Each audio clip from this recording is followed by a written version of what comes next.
Vamos continuar com a leitura e comentários do artigo Secagem e Calagem do Solo de Viveiros de Aquicultura, quarta e última parte, artigo de autoria de Lili Júlio Queiroz e o Dr. Claude Boyd, professor emérito da Universidade de Auburn, Alabama, Estados Unidos.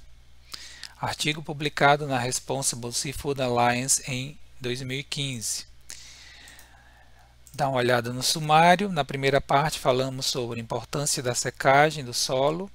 Na segunda parte, aragem e calagem do solo. Na terceira parte, importância da qualidade do calcário agrícola e uso da cal virgem e da cal hidratada. E ficou para essa quarta e última parte, forma e momento de aplicar o calcário e a cal no viveiro, recomendações práticas para secagem e calagem do viveiro.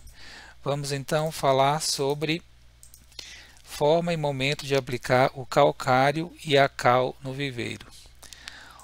O momento correto de aplicar o calcário é com o solo ainda úmido, ou seja, não se pode demorar muito, porque há necessidade da umidade do solo para que o calcário reaja devidamente com a acidez.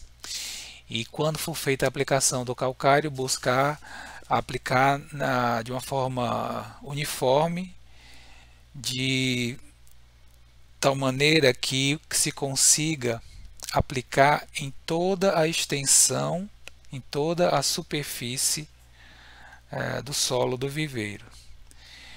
Se a aplicação for feita do calcário num solo muito seco, o calcário não vai reagir devidamente com a acidez do solo por falta de água necessária para a dissolução do calcário, e os efeitos esperados, por exemplo, a elevação do pH, não vão ser observados. Já o momento correto de aplicar cal é 2 dias após a aplicação do calcário, mas apenas nas poças, com a finalidade de desinfecção. Em relação à calagem, além do que foi falado anteriormente, no momento em que se faz a aragem do solo, se incorpora os produtos para a calagem, seja o calcário ou a cal, na massa do solo. Vamos para o último ponto desse artigo, que é recomendações práticas para secagem e calagem do viveiro.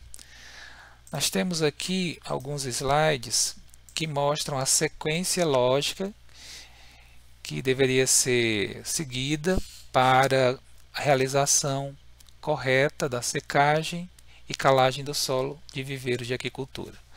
Tudo começa, obviamente, com o esvaziamento total do viveiro e logo em seguida deve-se determinar o pH do solo. Como determinar esse pH? Bem, logo após o esvaziamento completo do viveiro, obter uma amostra composta do solo, isto é, obter várias pequenas amostras de 8 a 12 de diferentes pontos do solo do viveiro e fazer a mistura de todas essas amostras para a obtenção de uma amostra única, que vai ser a amostra composta. Pode-se utilizar, por exemplo, um balde, uma pazinha de jardinagem ou uma colher de pedreiro nessa coleta.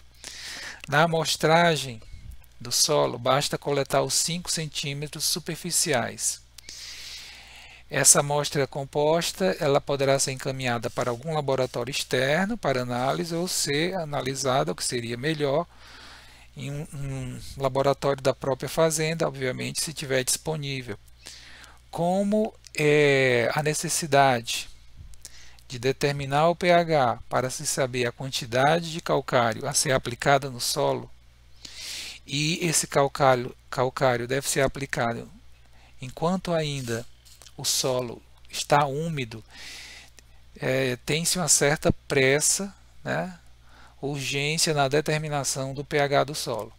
Então o ideal seria fazer em loco, né, a determinação do pH do solo, porque você ganha tempo, agilidade com isso. Mas quando não for possível, deixar avisado, né, o pessoal do laboratório que vai receber a amostra do solo, que pelo menos o pH é importante que eles recebam esse resultado em 24 horas. Essa amostra composta que foi coletada do solo, ela deve ser preparada para análise. Essa preparação da amostra composta é basicamente o seguinte: põe a amostra de solo para secar ao sol ou em estufa.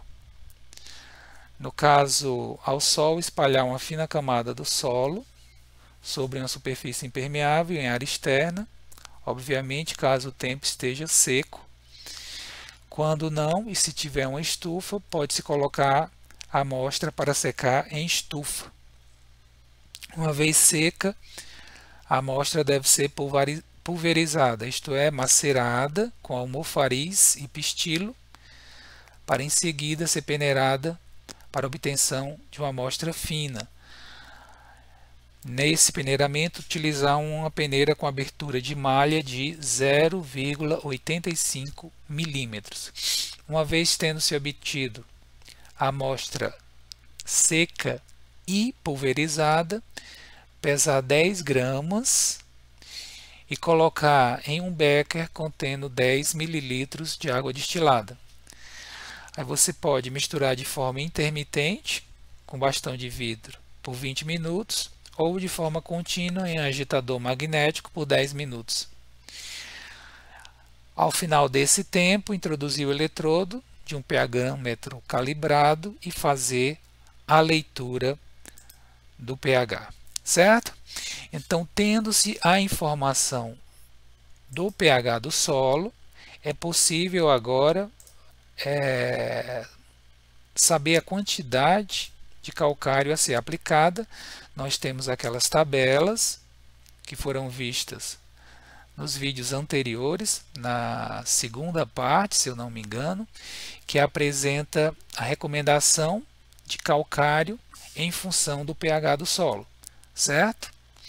Só que antes da aplicação do calcário, aqueles pontos, aquelas áreas do fundo do viveiro com sedimentos excessivos, esses sedimentos excessivos devem ser removidos, porque se isso não for feito, serão áreas que não vão secar e de tal forma que você vai ter problemas nesses pontos. Então, caminha-se com a bota, né, no fundo, você tem a lama no fundo, aqueles pontos, aquelas áreas em que a lama afunda mais, exatamente locais de sedimentos excessivos, e nessas áreas deve-se remover esse excesso de sedimentos antes da aplicação do calcário. Então, aplica-se o calcário em função da recomendação apresentada na tabela, que vai, essa taxa de aplicação quilos por hectare varia em função do pH. Após 2 dias da aplicação do calcário, aplica-se a cal apenas nas poças, mas em dosagens bem mais elevadas, que seriam economicamente inviáveis de se aplicar em toda a superfície do fundo. Então, que fique bem claro, em toda a superfície de modo uniforme, o calcário com o objetivo de neutralizar a acidez. A cal hidratada, de preferência, cal hidratada agrícola, apenas nas poças, em doses bem mais elevadas, de 500 a 750 gramas por metro quadrado. Aí você tem, portanto, a recomendação para o uso dos 2 produtos para calagem, tanto do calcário agrícola em toda a extensão, como da cal hidratada apenas nas poças.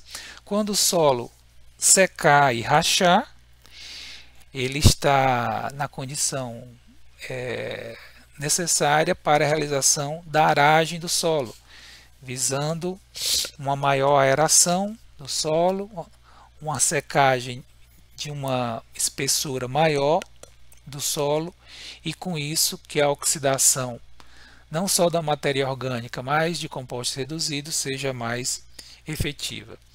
Quando a cor do solo subsuperficial for clara, ou seja, à medida que for oxidando, a matéria orgânica e os compostos reduzidos, como por exemplo o ferro ferroso, a cor do solo vai mudando de escura para clara, né? De preto para a cor original do solo, digamos, um marrom claro.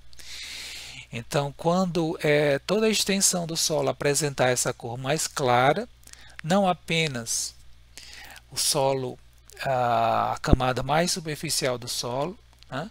A que está logo abaixo dessa, por exemplo, 10 centímetros abaixo, como foi feita a aragem, é de se esperar que a aeração e a oxidação tenha acontecido nessa camada de 10 a 15 centímetros.